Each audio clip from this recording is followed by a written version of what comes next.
примерно ако сте изучавали или ви предстои изучаване на основи на мениджмънта, в случая, който коментирахме в момента, е свързан и с кадровата политика на фирмата.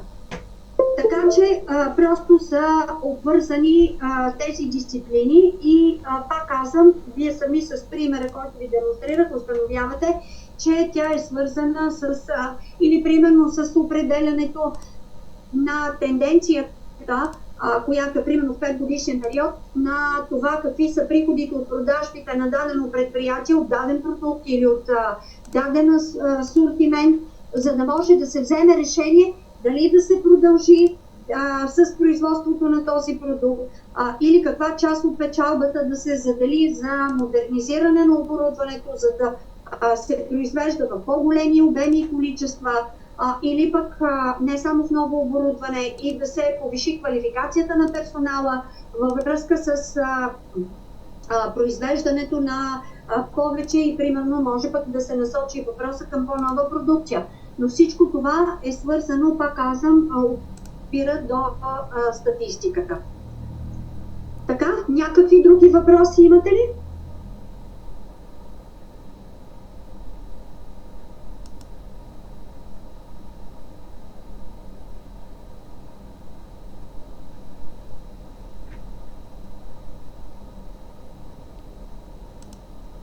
Добре, и само ако трябва още да поясна, нали, наблюдавайки какви са приходите, как се изменят за примерно един 5-годишен период, статистиката ни дава възможност чрез определени показатели, които коментирахме миналия път с колегите, които бяха по време на лекции. Т.е. това ви е една от последните теми, последната тема, мисля, 15-та беше за абсолютен приръст, т.е. как нараства темпа на развитие, т.е.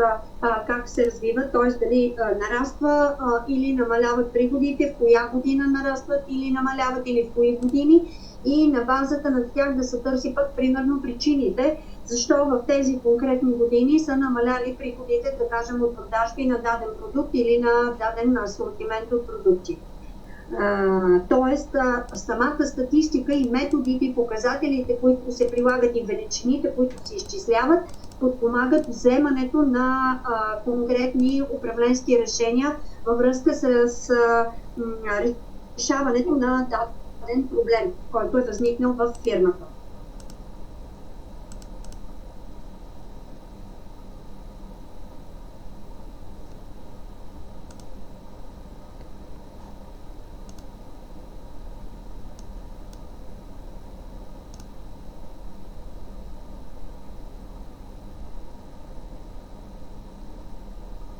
Колеги, имате ли въпросчета други?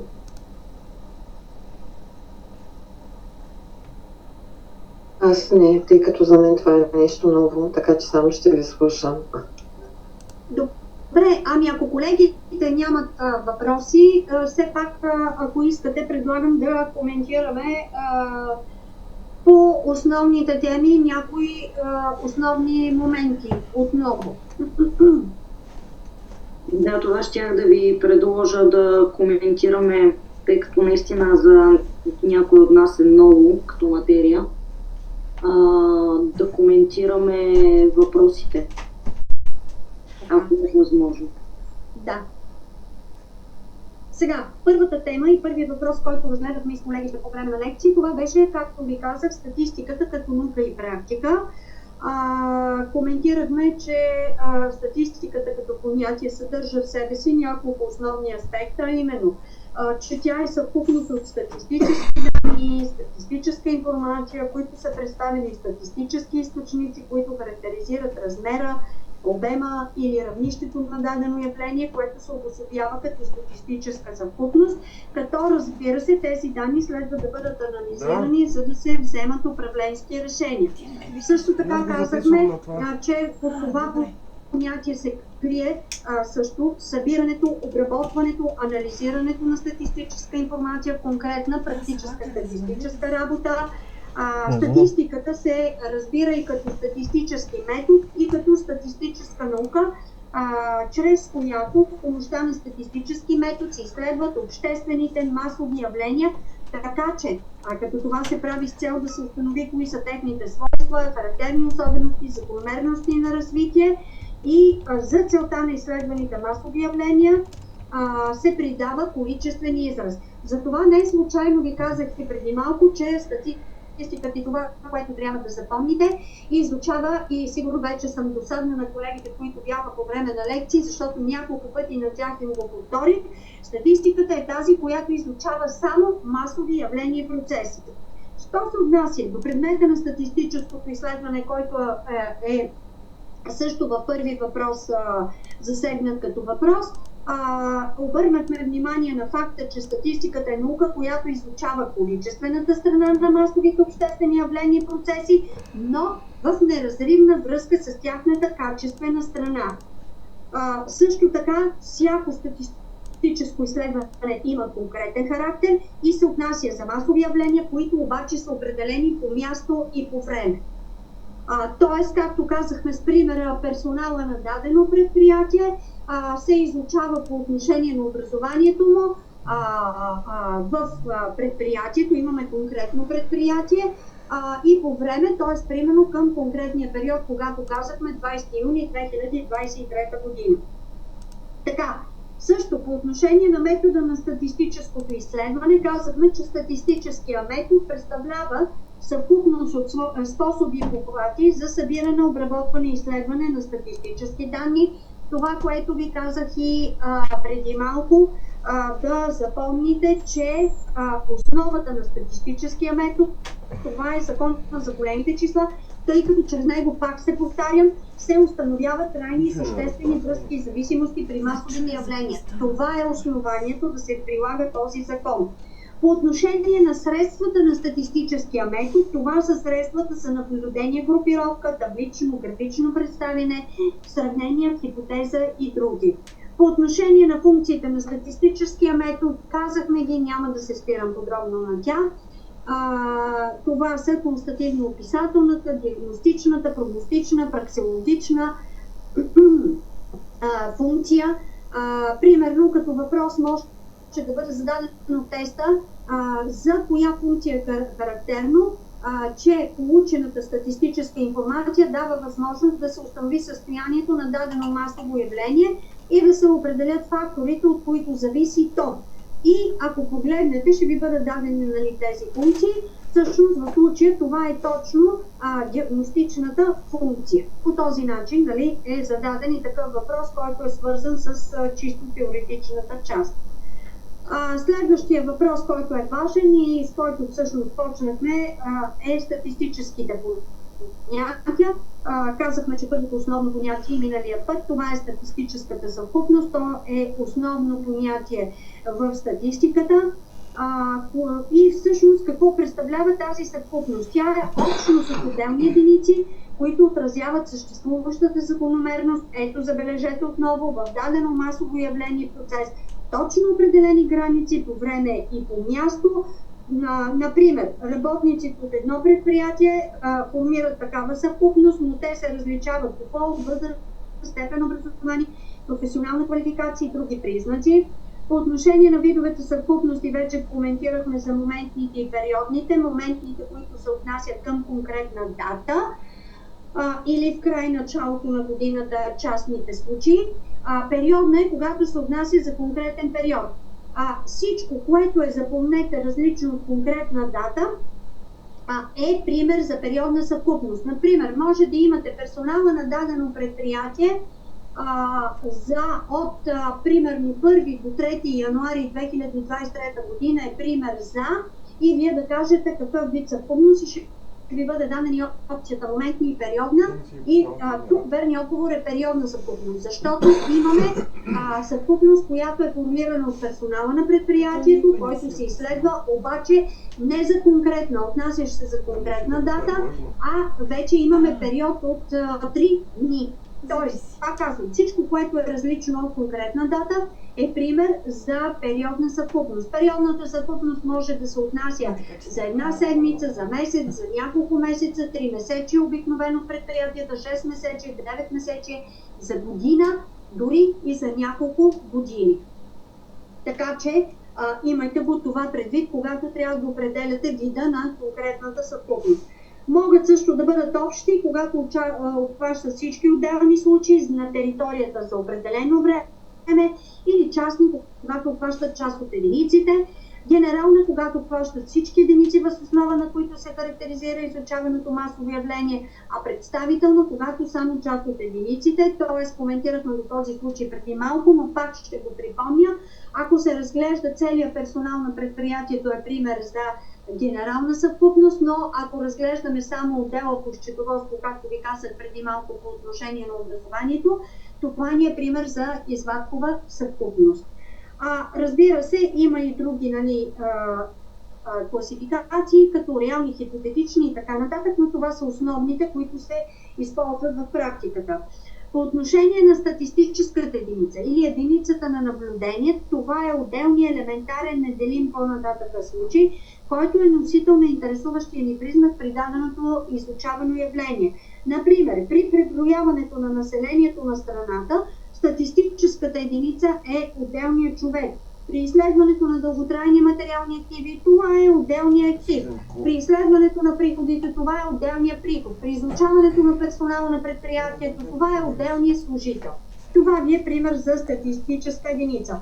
Другото, на което обърна внимание на колегите, е, че статистическите единици могат да бъдат лица, групи лица, предмети, животни, предприятия, събития. Например, предмет на изследване може да бъде събитията или фестивалите, провеждани в дадена община или в община Банско за една година. В случая статистическата единица ще бъде всеки един отделен фестивал в случая. По отношение на статистическите признаци, това казахме са качества, свойства, черти, характерни особености, въз основа на които се извършва наблюдението на единиците. Например, персонала на предприятието се изследва, може да се изследва по отношение на възрастта, работна заплата, образование и така нататък. Но от тази гледна точка като видове, те се подразделят метрирани, неметрирани, говорихме вече за тях, фактори, резултативни, постоянни, променливи. Говорих ви за алтернативните признаци, така че няма пак да се връщам на тях, естествените и социалните. Следващия въпрос, на който се спряхме миналия път, това беше и обобщаващите числови характеристики на статистическото изследване и измерителните скали. По принцип коментирахме, че статистическото изследване се провежда и то с цел да се установи същността и закономерностите на масовите явления и процеси, като отделните наблюдавани единици притежават индивидуални, специфични, случайни характеристики, но само въз основа на отделната единица не може да се направят изводи за статистическата съвкупност като цяло. Затова на първия етап на статистическото изследване се събират индивидуалните статистически данни, които характеризират отделната единица, и на следващия етап, по обобщаването на първичните данни, се получава статистически израз на общо, типичното и закономерното за цялата съвкупност, като при това се определят с помощта на статистически методи, така наречените обобщаващи числови характеристики. Всъщност обобщаващите числови характеристики са производни величини, които се получават чрез изчислителни процедури на основата на индивидуалните характеристики на статистическите единици. Чрез тях всъщност се дава характеристика на типичното, общото и закономерното на масовите явления и процеси. Такива са, например, обема на съвкупността, средното значение на даден изучаван признак. Коментирахме и измерителните скали, като използването им при измерване на значенията на признаците е необходимо от гледна точка на прилагането на статистически методи и изчисляването на обобщаващи числови характеристики. В тая връзка казахме, че в процеса на статистическото изследване се прилагат различни видове скали. Може да бъде номинална, която служи за представяне на определенията на качествени признаци, ординална също на качествени признаци, която е в няколко разновидности, полуподредена, ранкова, бална, няма да се спирам на тях подробно.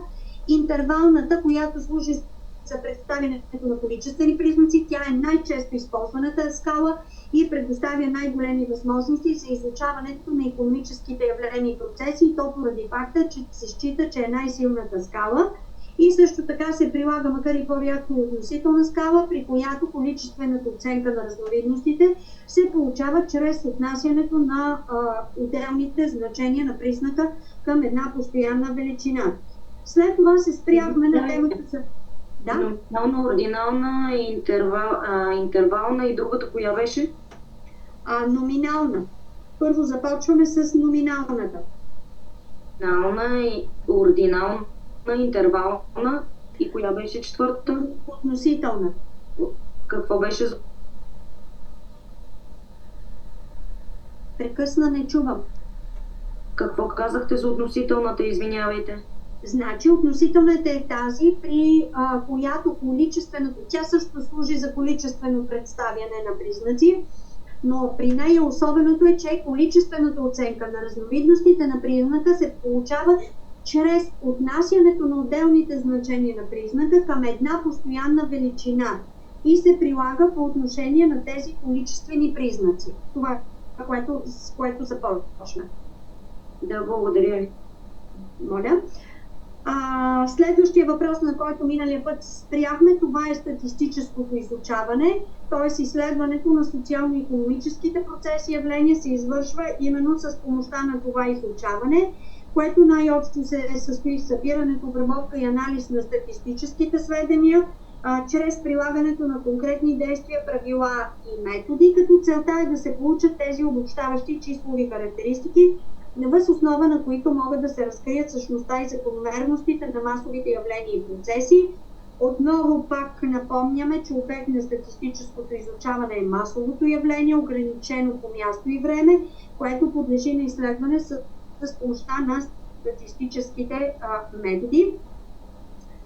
Статистическото изучаване се отнася за точно определено по време и място масово явление, като за неговото провеждане се създава специална програма и се разработва конкретен план. Етапите на това наблюдение са 3. Първият е статистическо наблюдение, който се състои в събирането на първичния статистически материал чрез регистриране на единични реално съществуващи факти и явления. Вторият етап е групировка и сводка, т.е. се състои в обобщаване и систематизирането на първичния материал и при него всъщност се извършва сумиране на единичните статистически сведения в групи на база качествената им еднородност. Статистически анализ е третата фаза на изучаването и той обхваща всички действия, операции, средства, методи, чрез които се получават обобщаващите числови характеристики и тяхното тълкуване, като неговата цел е да се разкрият същността, връзките, зависимостите, измеренията и други в изучаваните масови явления и процеси. И вече казахме, че при това изследване се съставя конкретна програма. По отношение на видовете статистически изучавания, миналия път коментирахме, че според обхвата им могат да бъдат изчерпателни или частични. При изчерпателните се включват абсолютно всички единици, чрез които се проявява даденото масово явление, т.е. служителите от целия персонал, докато при частичното се обхващат част от единиците и към тях се отнася репрезентативното изучаване, т.е. при него имаме само част, примерно, от служителите, ако е по отношение на персонала на предприятието. Както ви казах, примерно за вземането на решение дали да се провежда обучение, къде и от какви обучения има нужда в предприятието към определен период от време. В зависимост от времето на провеждане, те могат да бъдат еднократни, които се провеждат през определен период от време за масовите явления, които се променят бавно, и текущи, които се осъществяват непрекъснато в времето. След това разгледахме малко по-подробно всеки един от тези етапи. Аз няма да се спирам на този момент, тъй като ги коментирахме, но по-важно е тук да знаете кои са тези етапи и с какво са свързани. Следващия важен въпрос, който разгледахме, това беше въпроса за статистическите редове и се спряхме на тяхната същност и за да позна колегите и в материала ви е включено също кои са елементите на статистическите редове. Тоест, след като се съберат първичните сведения, т.е. от първия етап на статистическото изследване, те се подреждат по подходящ начин, като това се прави с цел да се направи статистически анализ. Тази процедура се осъществява чрез така наречените статистически редове, съобразно задачите на статистическото изследване и чрез тях се описват същностните страни на изучаваното явление. Всеки статистически ред се състои от определени елементи като заглавие, основания и членове. Казахме какво представляват тези елементи. Също така се спряхме и на видовете статистически редове. Когато всъщност се определя вида на статистическия ред, обърнахме внимание, че се прави преценка какво изразява той и по какви признаци е създаден, като те биват два основни вида. Редове на разпределение и динамични времеви редове, като обърнахме внимание на обстоятелството, че статистическите редове на разпределение изразяват разпределението на единиците на съвкупността по определени признаци и членовете на тези редове са числови характеристики, които показват брой на единиците в съответното поделение на реда, т.е. в съответните групи, които се формират на база на даден групировачен признак. А вече в съответствие от групировачния признак, редовете на разпределение се подразделят на редове, статистически редове на разпределение по количествен признак, категориен и териториален признак. Също така пояснихме, че редовете на разпределение по количествен признак могат да бъдат степени и интервални. Степените, които показват разпределението на единиците по групи на база точни числови стойности на значенията на количествен признак. И дадохме пример с оценките, които са получили, т.е. групирането на студентите според оценките, които те са получили от конкретен изпит. Т.е. имаме точните значения на оценките 2, 3, 4, 5, 6 и респективно реда се състои от и броя студенти, които са получили съответните оценки. Също така се спряхме на интервалните статистически редове, които показват разпределението на единиците по групи в определените интервали, като въз основа на прекъснатите, така и въз основа на непрекъснати количествени признаци. Разгледахме кои са интервалния ред по прекъснат количествен признак, по непрекъснат количествен признак. Има такива като примери в материала. Следващите казахме статистическите редове на разпределение по категориен признак. Те се оформят в съответствие с групите, които се формират, но вече въз основа на словесен признак. Например, по степени на образование. Как се формира реда по степени на образование. Що се отнася до териториалните статистически редове, всъщност чрез тях се изразява териториалното разположение на единиците на статистическата съвкупност, в резултат на статистическа групировка по териториален признак. Териториален може да бъде райони за планиране, области, дори градове, села и така нататък. Ако е в даден град, може да бъде по определени квартали. Също. Следващите динамичните статистически редове, за тях казахме, че се получават в резултат на групирането на статистическите сведения по време и чрез тях се изразяват всъщност настъпващите изменения в изучаваните явления и процеси в течение на времето. Като в зависимост от вида на отрязъците от време, тези редове са два вида – моментни и периодни. Моментните, които отразяват измененията в съвкупността към точно определен момент. Например, регистрираните безработни лица в бюрото по труда към конкретна дата на съответна година, а пък периодните е примерно броя на заетите лица в микропредприятията за периода 96-99 година. Т.е. имаме вече годишни период от конкретни години. Следващия въпрос, на който обърнахме внимание, това са статистическите таблици. Както при редовете, първо започнахме с изясняването на същността и кои са елементите на статистическата таблица. Това, което показваме, че статистическата таблица служи за нагледно представяне, нагледна форма всъщност за систематизирано и кратко записване на статистическите данни, като разбира се в тях могат да се комбинират по два или повече признаци, като таблиците са един от начините за представянето на статистическите редове. Елементите на статистическите таблици са формални и логични, като формалните елементи са свързани с формата на таблицата и към тях конкретно се отнасят заглавие, заглавен ред, заглавна колона и клетки. След това обърнахме внимание на логическите елементи, които пък са свързани вече с самото съдържание на таблицата, и това са статистическия субект, или това е съвкупността, която се изучава, и статистически предикат, т.е. това е комплекс от признаци, за които се отнасят представените в таблицата характеристики на изучаваното явление. По отношение на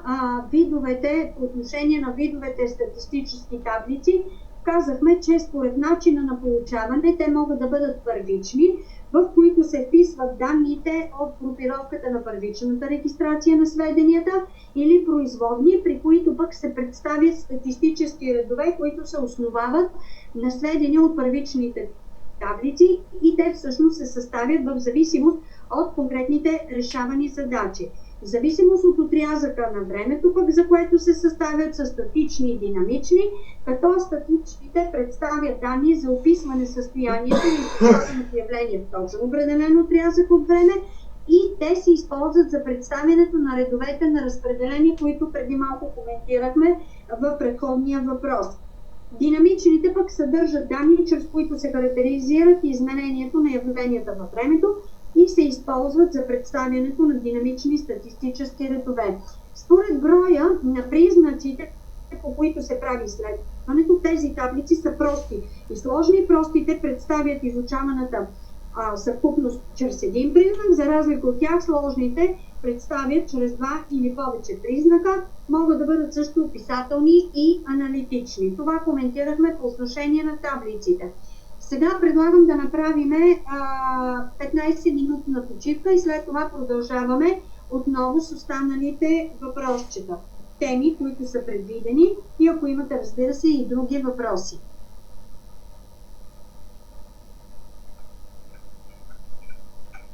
Окей, благодарим. Благодарим. Тоест в 12 часа да се включим отново. Така ли те да разберем? Да, след 15 минути продължава. Окей, благодаря. Благодарим.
Колеги, готови ли сте да продължим?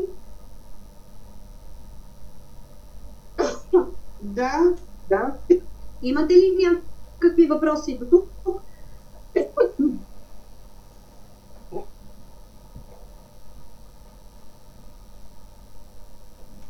Така, не. Явно нямате, да, разбрах. Не виждам и някой в чата да е задал въпрос. Продължаваме с следващата тема, която ви е включена в материала и миналия път разглеждахме, а именно графичните статистически изображения. Те са нагледно средство за представяне на обема, структурата или развитието на изучаваното явление във времето, териториалното му разположение, формата на разположение и други. И те всъщност представляват условни изображения на статистическите величини. Казахме, че елементите на графичното изображение са заглавие, скали, мащаб, графичен образ и легенда. По отношение на видовете графични изображения казахме, че в съответствие с вида на графичния образ тези изображения могат да бъдат диаграми, картограми, картодиаграми и стереограми. По отношение на диаграмите, това са изображения, при които се използват геометрични линии или фигури, като техните разновидности са линейни, плоскостни, а линейните диаграми от своя страна пък могат да бъдат обикновени и полярни, а в зависимост пък от използваните скали се разделят на аритметични. При тях се използват скали с еднакви деления, полулогаритмични и логаритмични. По отношение на приложение на графичните статистически изображения, казахме, че в зависимост от целта на съставянето, графичните изображения се прилагат в различни случаи. Например, обикновените линейни диаграми се използват за графично представяне на разпределение по количествен признак и за представяне на развитие, като за представяне на разпределение по количествен признак се построява и полигона на разпределение, който се прилага, когато трябва да се изобрази статистическия ред на разпределение по един признак. За изобразяването на развитие, обикновената линейна диаграма пък се основава на динамичен статистически ред. По отношение на радиалните линейни диаграми, те пък се използват за графично представяне на динамични редове, чието развитие се проявяват сезонни колебания. Също така пък плоскостните диаграми се прилагат за графично представяне на две или повече сравнявани величини, за графично представяне на разпределение по категориен признак, за представяне на разпределение по непрекъснат метриран признак и за представяне на структури. Освен това, споменахме, че за графичното представяне на две или повече сравнявани величини могат да се използват правоъгълници, квадрати, окръжности, като чрез тях се прави сравнение между обемите на сравняваните съвкупности, като за същата цел те могат да бъдат стълбовидни или ленточни. Предполагам, често ги виждате, особено по време на избори, на всеко стълб има даже фигура и процент на съответния кандидат. По този начин изглеждат тези графични изображения. Сега, другия важен въпрос, на който се спряхме, това беше статистическите величини.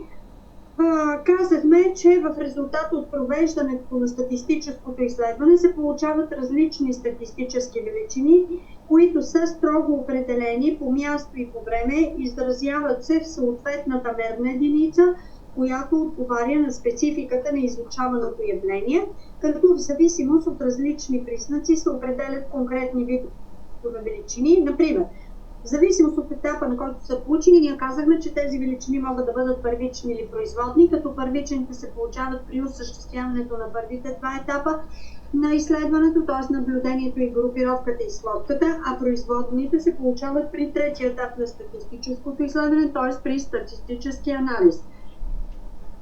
В зависимост от съдържанието и начините на изчисляване, тези величини биват абсолютни, относителни и средни, като абсолютните са първични по отношение на другите два. Те се използват за получаване на обобщаваща количествена характеристика на масовите явления, която е определена по място и по време.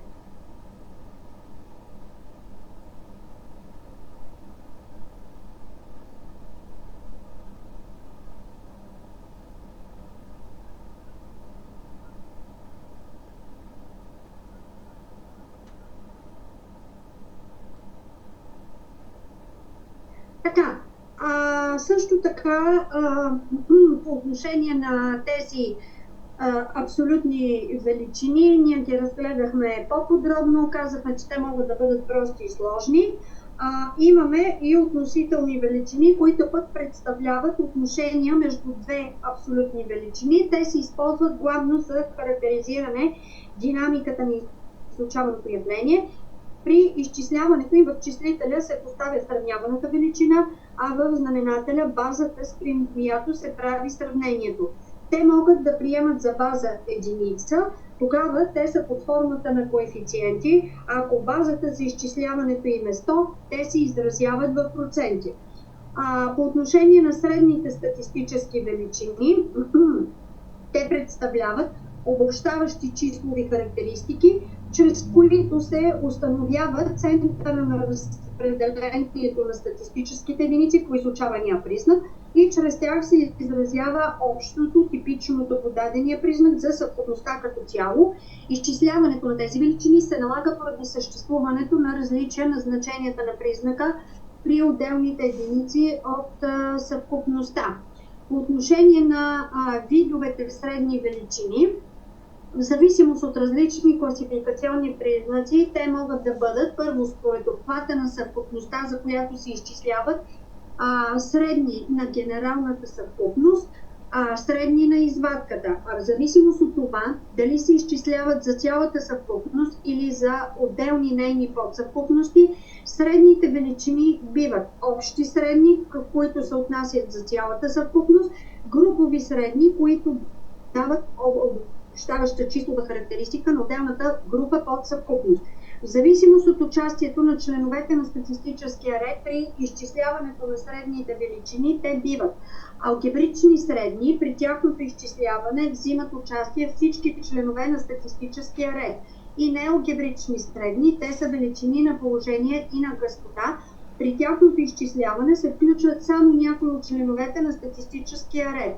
В зависимост от разпределението, статистическия ред биват непретеглени и претеглени, т.е. непретеглени, когато се изчислява броя на единиците в отделните, когато изчисляват се всъщност, когато броя на единиците в отделните групи е равен, докато претеглените се изчисляват, когато броя на единиците в отделните групи е различен. След това се спряхме на най-често използваната величина в практиката, а именно алгебричната средна величина, като само информативно казах и на колегите да знаят, че в тази група се включват освен средната аритметична величина, алгебричните средни, средната хармонична, средна квадратична, средна кубична, средна хронологична и средна геометрична.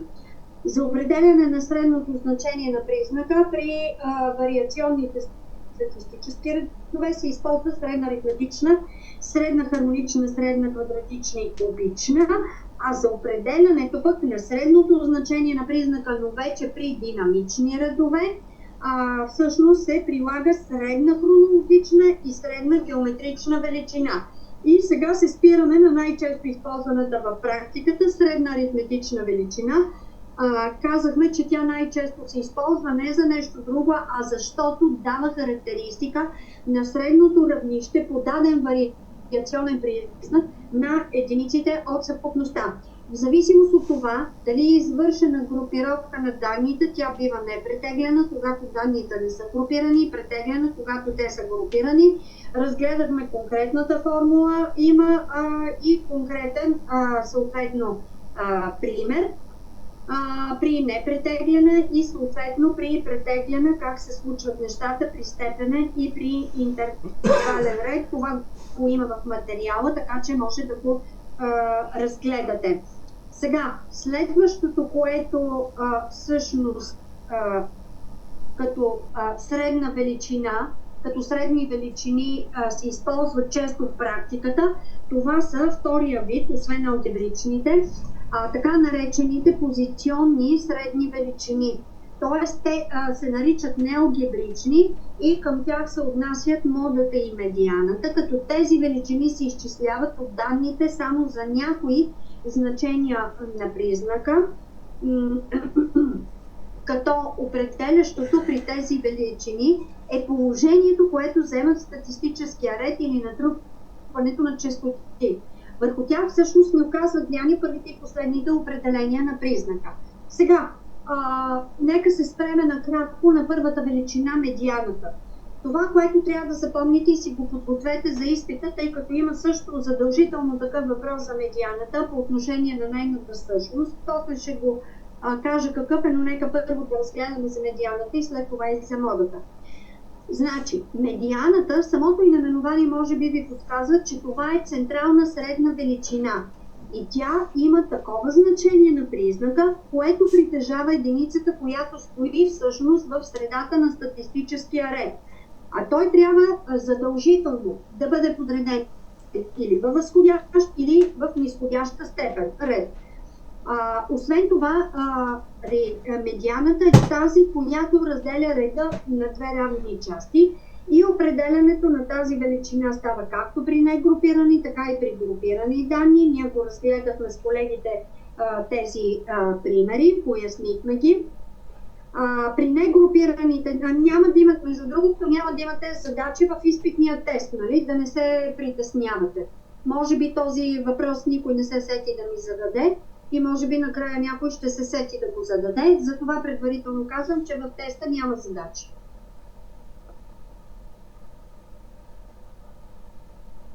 Така, при негрупирани данни, когато броя на единиците от съвкупността е нечетно число, медианата е равна на стойността на значението на признака точно от средата на реда. Когато обаче съвкупността има четен брой статистически единици, медианата се определя като средна аритметична величина от двете средни значения на признака. Що се отнася до модата като позиционна, нали, средна величина е известна като средна величина на гъстота, защото тя показва най-често срещаната величина, т.е. това значение на признака, което е застъпено с най-голям брой единици. И тя се определя в зависимост от плътността на разпределението на единиците от изучаваната съвкупност. Например, при брой изпитани студенти, най-големия, примерно оценка слаб са получили 3 студенти, оценка 3 7, оценка 4 11, оценка 5 са 6 студента и са шестица са 2. В случая медианата е равна точно на 11, защото най-големия брой изпитани студенти, получили оценка 4, са 11. Нали? Медианата в случая е равна на 4, именно поради това, че най-големия брой студенти и единици определят нейния номер. Така, сега, по отношение на въпроса може да бъде зададено от гледна точка на това. Модата се характеризира с, и да ви е дадено, средна величина на гъстота, или пък средна централна величина, или величината, която разделя реда на две части, или пък при която е застъпен най-голям брой единици. Тоест, имаме повече от един верен отговор. Верният отговор в случая, че е средна величина на гъстота и това значение на признака, което е застъпено от най-голям брой единици. Останалите две твърдения, които ви казах, се отнасят за медианата. По същия начин може да бъде зададен въпроса и за медианата. За това ви казах, че след като разгледаме и модата, ще ви кажа по какъв начин е зададен въпроса. Така, следващия въпрос, на който се спряхме, това е статистическото разсейване. И първо изяснихме същността и измерителите и кои са измерителите на статистическото разсейване. Като казахме, че то се изчислява, по-важно е да знаем, че то се изчислява, за да се установи дали средната величина може да се разглежда като типична за цялата съвкупност. И когато различията между величините са по-големи, тогава разсейването е по-голямо и обратно. Измерителите на статистическото разсейване са размах, средно аритметично отклонение, средно квадратично отклонение, дисперсия, коефициент на вариация и други. И след това разгледахме всеки един от тези показатели. Т.е. първо размаха, за който трябва да запомните, че е най-елементарният измерител на статистическото разсейване и всъщност ни представлява в абсолютно изражение разликата между максималното и минимално значение на призмата. По принцип той в практиката се прилага в екстремни ситуации, т.е. когато веднага на момента трябва да кажем каква е вариацията или отклонението, тъй като той не е толкова точен измерител. Но пак казвам, в такива спешни случаи се прилага. Относително изражение, данните показват коефициента на вариация по размаха, т.е. коефициента на вариация се изчислява като се отнесе размаха към стойността на средната аритметична величина и се умножи по 100, представите се в проценти. Следващия показател, това е средно аритметично отклонение или линейно отклонение. Това е аритметична величина, която се получава от абсолютните стойности и разликите на отделните усреднявани величини, т.е. значенията на призмата от изчислената средна аритметична величина за дадената съвкупност. То може да бъде претеглено или респективно непретеглено. Тук също може да се изчисли коефициент на вариация на линейно отклонение, който е вече относителният показател за измерване на отклонението. Той пък се изчислява като отношение на линейното отклонение към стойността на средната аритметична по 100. Един от най-точният всъщност, най-прецизният измерител, който намира приложение по-нататък, особено при определянето на стъпката и средната грешка, това е стандартното средно критично стандартно отклонение. И тъй като е най-точният измерител, затова той се използва най-често. Принципно той се изчислява като средна квадратична величина от разликите между отделните значения на призмата и изчислената средна аритметична величина за съвкупността. Отново се изчислява при групирани и негрупирани данни. Също може да се изчисли коефициент на вариация на стандартното отклонение, който се изчислява по отношение на стандартното отклонение и средната аритметична величина.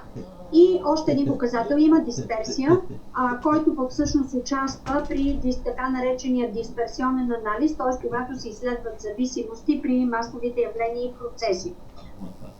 И така, дисперсията всъщност е средния квадрат на отклоненията на значенията на призмата от средната аритметична величина. Дисперсията може да се изчислява при групирани и съответно при негрупирани данни. Следващия въпрос, на който се спряхме, това беше асиметрия и ексцес, като първо се спряхме на същността на асиметрията. Това, което трябва да имаме предвид, е първо, че разпределението на единиците от изучаваната съвкупност може да бъде симетрично или асиметрично, като за нормалното разпределение на единиците е характерна симетричност по отношение на точката, която съответства на значението на средната аритметична величина, като при него средната аритметична мода и меридиана са равни и то има камбановидна форма. За разлика от него, при асиметричните разпределения се наблюдава странична изтегленост на тази камбановидната форма по отношение на центъра на разпределението, като върха на кривата на разпределение се намира вляво или вдясно от точката, съответстваща на средната аритметична величина. И сега, когато върхът е изместен вляво от центъра, е на лице дясна положителна асиметрия, при която стойността на модата е по-малко от стойността на медианата, е по-малко от стойността на средната аритметична. Когато обаче върхът е изместен дясно от центъра, се проявява лява или отрицателна асиметрия, при която стойността на средната аритметична е по-малко от стойността на медианата, е по-малко от стойността на модата. За характеризиране на асиметрията се използват различни коефициенти, като например коефициент на асиметрия на Пирсън, на Ю, моментен коефициент на асиметрия, коефициент на Боули и други, но най-често се използват на Пирсън и на Ю. За изчисляването на коефициента на Пирсън се основава на съотношението между трите средни величини, както казахме преди малко, средна аритметична мода и медиана, като при умерено симетрични статистически редове това съотношение между трите средни величини е следното. разликата между средната аритметична и модата е равна на 3 пъти разликата между средната аритметична и медианата. И сега коефициентът на асиметрия на Пирсън се изчислява чрез отнасяне на лявата част на това равенство към стандартното отклонение. Тоест, коефициента на асиметрия на Пирсън се определя като разликата между средната аритметична и модата се отнесе към стандартното отклонение. Коефициента на асиметрия на Юлпът се определя, като се взема пък дясната страна на това съотношение между трите средни величини, а именно той се изчислява като 3 пъти разликата между средната аритметична и медианата се раздели на стандартното отклонение. Следващия въпрос беше за ексцеса. Той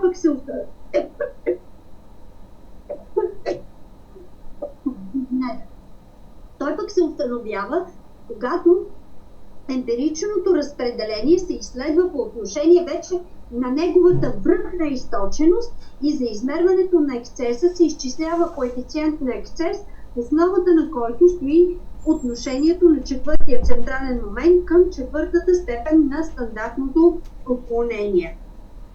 Това е по отношение на асиметрията и ексцеса.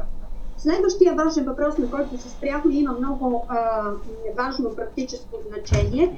Това е репрезентативното или извадково статистическо изучаване, защото то е свързано много често с провеждането на така наречените анкетни проучвания. За да проведете каквото и да е анкетно проучване, пък било то дори интервюта на определени, примерно да кажем клиенти на фирмата, ние трябва да определиме какъв е обема на извадката. Т.е. какъв е броя на тези клиенти, които трябва да интервюираме или трябва да анкетираме. С всичките тези въпроси, как се формира, как се прави подбора, т.е. как се избират де-факто клиентите, които да бъдат анкетирани и интервюирани, се занимават именно репрезентативното извадково изучаване. И сега първото, което ще се спрем, това е общата характеристика, да кажем все пак какво представлява това изучаване. Миналия път споменахме, че при репрезентативното изследване интересуващите ни характеристика на изучаваната съвкупност се получава чрез наблюдение само на част от единиците. При това изучаване винаги има генерална съвкупност, примерно клиентите на дадена фирма, от която се излъчва извадка от единици, подлежащи на наблюдение. Т.е. примерно да бъдат клиенти от определена възрастова група.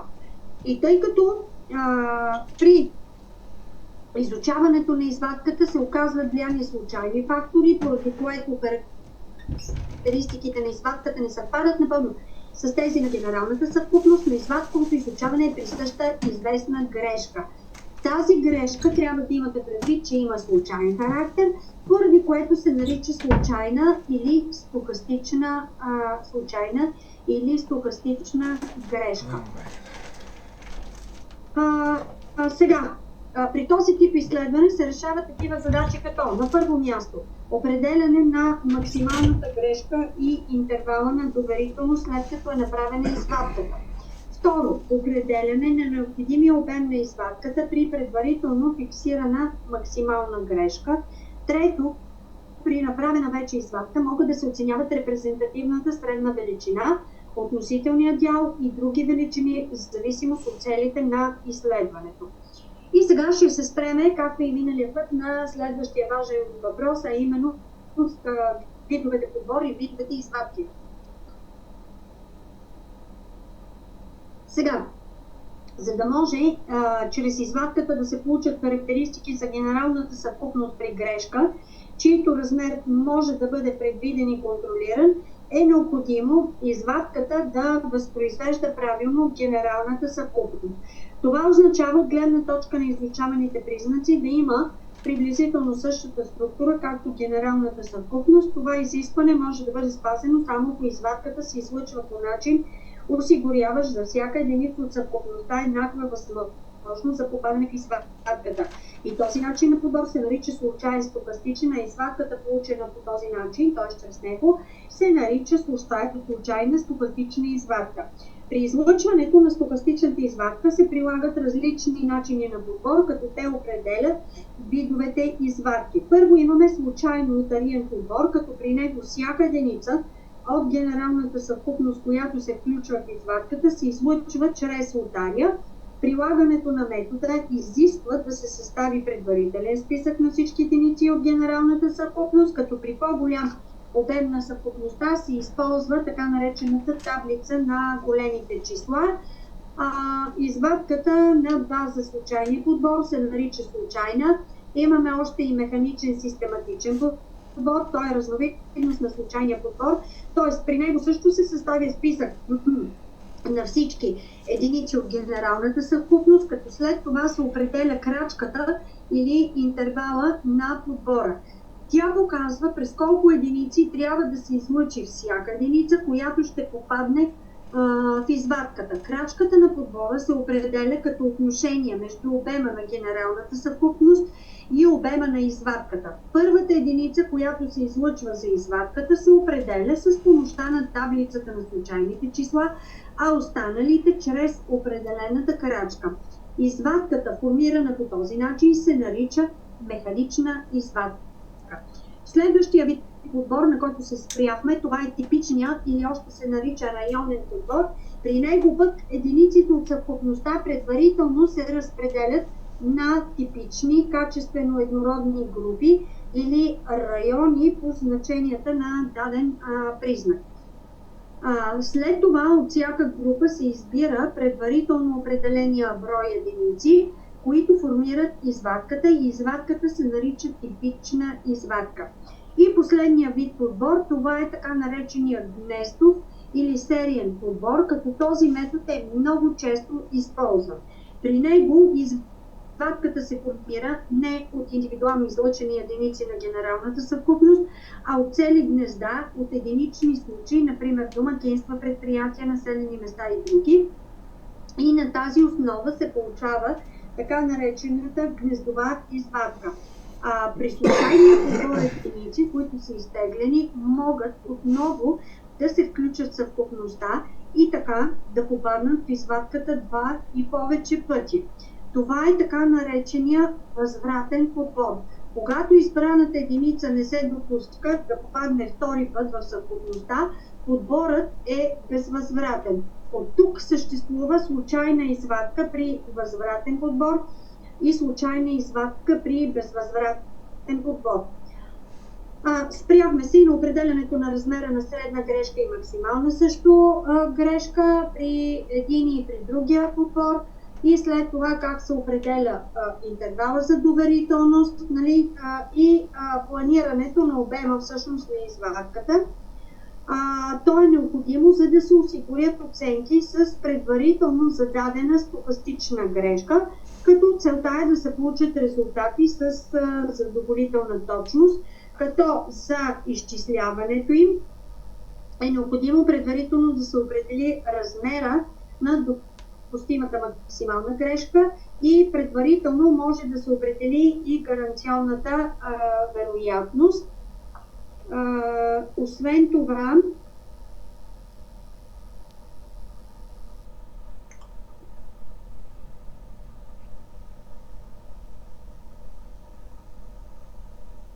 трябва да имаме предвид, че обема на извадката се определя в зависимост от това дали подборът е възвратен или безвъзвратен. Така, и сега се спряхме на следващия важен въпрос, а именно това е въпроса за статистическото изследване на развитие, защото под влияние на различни фактори и причини явленията и процесите претърпяват изменения във времето и поради това се налага да се прави изследване и анализ на развитието, като се измерва скоростта на изменението и се определят тенденциите в настъпващите изменения, като информацията за анализа се представя в динамични статистически редове. Причините, които оказват влияние върху развитието, могат да бъдат трайно действащи причини, които не променят силата и посоката си на въздействие и те формират тенденцията на развитие, т.е. тренда в динамичния ред, но могат да бъдат трайно действащи, които пък променят силата и посоката си на въздействие, но конкретно при смяна на годишните времена. Това са така наречените сезонни причини, които формират сезонните колебания в развитието на явленията. Могат да бъдат също трайно действащи причини, които променят силата и посоката на въздействието си, но през определен период, то обикновено включваш няколко години. Или това са така наречените циклични причини, под чието въздействие се формира цикличността в развитието. И последния вид, четвърти вид причини, това са така наречените случайни причини, които, разбира се, имат временен характер и обуславят формирането на случайния компонент в развитието. И сега, най-често използваните методи за измерването на развитието, това са показатели, които се наричат статистически характеристики на динамиката, и при определянето им се прави сравнение на фактическите размери на всеки член от динамичния ред, на вида на показателите. Освен това, когато сравнението се прави по отношение на начално значение, което е прието за база, показателите се наричат базисни, а когато сравнението се прави по отношение на предходно значение, показателите се наричат верижни. Освен това, те могат да се изчисляват и в абсолютно и в относително изражение, като абсолютните се получават като разлика между сравнявана величина и приета за база за сравнение, относителните като отношение между сравнявана величина и приета за база. Когато базата за сравнение при относителни показатели е равна на единица, те се представят коефициенти и показват колко пъти изследваното явление се е изменило в сравнение с базата. Когато базата за сравнение е 100, относителните показатели се показват проценти, и тези показатели, основни показатели, които се използват в практиката, са: първо, абсолютния прираст, който ни представлява разликата между фактическия размер на сравняваната величина, примерно приходите на предприятието за конкретна година и величината приета за база за сравнение, и примерно приходите от първата година от периода, за която се счита, че е база за сравнение. Приета всъщност за база за сравнение. Когато базата за сравнение е една и съща, се определя като разлика, вече казахме, между началната между значенията на съответните членове на реда и значението на приятелите за база за сравнение. Когато базата за сравнение е предходна година, абсолютният прираст се изчислява като значението на абсолютния размер на величината на предходния член в реда. Другия показател, това е темпа на прираст, който ни отразява относителния прираст на изучаваното явление в динамичния ред спрямо базата за сравнение, и в зависимост от това дали базата за сравнение се изчислява базисен и верижен темп на прираст. Друг важен показател, често използван също в практиката, това е темпа на растеж. Това е всъщност измерител, който показва колко пъти се изменил обема на явлението за изучавания период спрямо сравнявания, и се изчислява като динамичен индекс, като за тази цел данните в реда трябва да бъдат подредени в хронологична последователност, и когато темпът на растеж е изчислен при база равна на единица, той се нарича коефициент на растеж, а показателят се изчислява както по отношение на постоянна начална база, така и по отношение на предходна година. Освен тези показатели, също се използват и абсолютен размер на 1% прираст, или среден абсолютен размер, или среден темп на растеж. Това беше целият материал, който също прегледахме по време на лекции. И сега в оставащите няколко минути имате възможност, ако нещо не е ясно или са възникнали някакви въпроси, да ги зададете.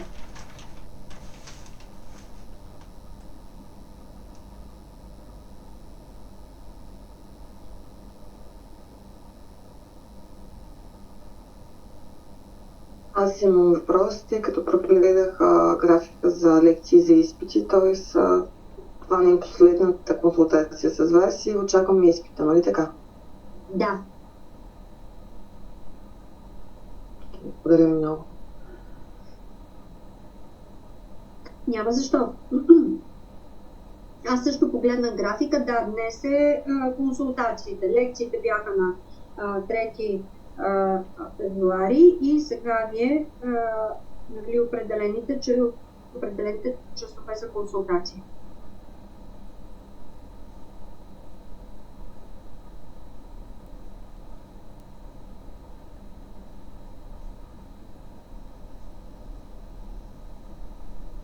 Аз също искам да ви питам нещо. Статистиката, колко процента може да бъде вярна? Къде се залага плюс-минус? Във всяко едно отношение или винаги се взима средната оценка от статистиката? Зависи. Сега имаме, вие видяхте, се изчисляват средни величини, когато се търси примерно каква е средната работна заплата на, да кажем, на персонала на дадено предприятие. При нея всъщност се получава, нали, средно равнище, както се казва. Изчислявано, ако изчислявано чрез средните величини, средна аритметична величина, ако изчислявано чрез, видяхте, мода и медиана, там се включват не всички единици. Примерно медианата е по отношение на средата на реда, който се формира от работните заплати на всеки един служител от персонала и така нататък. Нали? Всеки случай по принцип е индивидуален, ако това питате. А иначе няма примерно процент положително отрицателно. В зависимост от данните, с които разполагате, каква е целта, която си поставяте и какъв вид величина прилагате. Нали, се получават съответно търсения резултат. Тоест, статистиката е по-скоро малко пояснителна, отколкото да придобием дадена представа за дадено нещо. Извинявайте, може би глупаво формулирах въпроса си, ще ви кажа защо. Защото работя в отдел обслужване на клиенти. Там целта е, когато, нали, тя е една програма, където клиента оценява агента, дали доколко е така оценен. И което е много фрапиращо в тази цялата, за мен е неприемливо, нали, е, че винаги се взимат предвид лошите оценки. В смисъл, това е скала от 1 до 5, нали, доколко е доволен и недоволен клиента. И там в нашия отдел никога не гледат положителната оценка, гледат отрицателната оценка, свързано е с маркетинг, нали, колко е недоволен клиента и как можем да го привлечем и че един недоволен клиент ще разкаже на още 10 други хора, примерно, нали, общо взето. И целта е да се горе на макса качеството на обслужване на клиента. Но там е много странно. Примерно една единица се равнява на минус 100, а една петица се равнява на 1,6. Даже няма и 2, примерно, нали, 20%. Тоест, за да подобриш оценките си, трябва не 5 петиции, ами малко повече.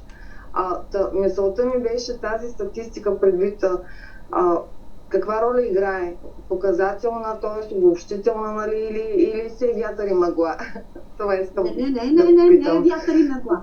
Представя точното положение. Сега това, което ми обяснявате при вашия случай, е много важно. С всяка една единица, значи каква система е избрана. Защото, примерно, има различни видове и това е свързано и с видовете скали. Нали, няма да влизаме в дълбочина, защото тук е общата теория на статистиката, но, например, когато съм единица, да кажем, е неудовлетворен, двойка е слабо удовлетворен, примерно, нали, тройка неудовлетворен, после се започва удовлетворен и силно удовлетворен, напълно удовлетворен, примерно, ако е с шестици. За това, нали, се крие, той зависи каква скала са използвали, са избрали тези, които са избрали да се оценява по този начин. Това, което ми казвате с минусите до, нали, петицата, това е в зависимост от скалата. Проблема е в скалата, който е избран и те явно търсят някакъв такъв резултат. Напълно точно е. Всичко, което статистиката дава, си е напълно точно. А иначе за средните величини аз не разбрах, нали, какъв е случая и защо, нали, всъщност по този начин и не разбрах дали това точно търсите като платец. Средните величини, когато трябва да получим това е пак точно, което отразява, което е характерно по принцип за целия персонал, както ви казах в случая за работната заплата. Докато при вас това е важно, пак казвам, каква скала е избрана. Защото, например, аз когато си правя проучвания на удовлетвореността на клиентите, има различни видове скали. Нали? Най-често се използва, защото най-лесно измерими и след това на обработка на данни, пак казвам, зависи от това каква е целта на изследването и какъв вид скала се избере, скала от Ликъртов тип. Те са най-разнообразни, нали? Но не искам да занимавам и да влизам в подробности с колеките, да не ги обърквам. Но пак казвам, тук проблема какъв вид скала е избрано, да стои колко единици се присъждат на тази единица неудовлетворени. За това става въпрос. Иначе си е напълно точно. Значи в зависимост от това, което се търси. Да. И пак казвам, скалата, която е избрана за оценка. Тоест за тази от 1 до 5 степен, за всяка една степен стоят определен брой единици, които отразяват негативно или положително отношение. Зависи, пак казвам, има най-различни видове скали. Освен тези, които ние говорим по принцип за изразяването на признаците. Разбирате ли? Това са най-често най-общите скали, но има от различен тип и разбира се, всичко това, което и вие ми казвате, го правят и предполагам и вие го правите с определен програмен продукт. И там предварително се залага този тип скали за съответния програмен продукт. Така че важно е, отново пак казвам какъв вид скала е избрано или колко броя единици отговарят, да кажем, на напълно удовлетворен на петица.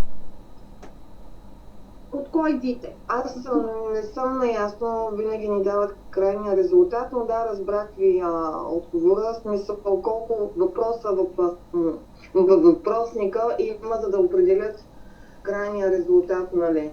Това ми стана ясно. Но просто исках да попитам дали може да се вземе на 100% вярно, защото има и относителни статистики си, примерно сега да говорим за гласуването. Дават горе-долу еди какво си, се случва еди какво си. Защото също е статистика. Там е вероятност. Да. Във този ред не ми се значи, това е само да кажа, това е общата теория на статистиката. Но има така наречената теория на вероятностите, която вече се разглеждат различни такива случаи. Случая при вас, който е с различните, както ви казвам, скали, от Ликъртов тип, от друг вид тип, особено когато се прави такъв тип изследване, по отношение на проучването на удовлетвореността на случая на вашите потребители, чрез конкретния въпрос се градира съответната степен и на базата вече на отговорите, които се получават и което е предвидено, подходяща. Има също, трябва да се внимава, има скали, които са подходящи за определен тип изследвания, но това е съвсем друга част от статистиката, както се казва. Тук идеята беше само да се запознаете по-скоро с това, кои са основни скали, в зависимост от това как се представят качествените и в зависимост от това дали имаме качествен или количествен признак. Това беше важно. Благодаря ви много, госпожо Кюрова. Тоест, придобих представа горе-долу. Надявам се, че все пак съм внесла яснота до някъде. Да. Той компютър е грешен, ама както и да е. Защото пък зад него седи човек и трябва да ги въвежда. Вижте, когато се обработват данните и особено при тези изследковите изучавания, т.е. при такъв процес анкетен, също имаме определена грешка. Ние говорихме за тези грешки, само ви ги споменах, има ги в материала, нали? Но тя е определен малък процент, това е грешка. По-скоро при регистрация, нали, сега да не влизаме в подробности, но при един анкетен процес по принцип има и голяма доза субективизъм. Благодаря ви още веднъж. Аз също се радвам, че все пак имаше и някаква дискусия накрая. На мене ми е много интересен иначе вашия случай, който вие ми казвате. Нали, не съм попадала точно на такъв в моя практически опит и при изследване. Добре, колеги, други въпроси има ли?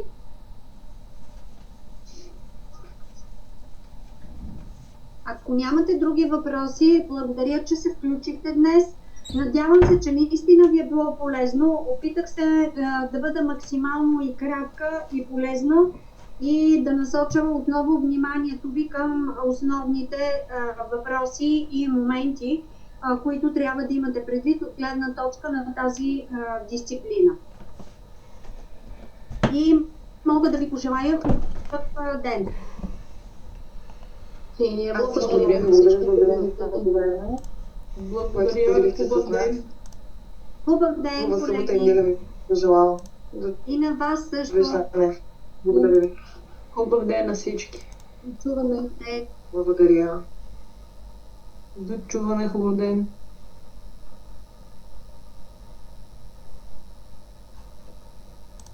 До чуване.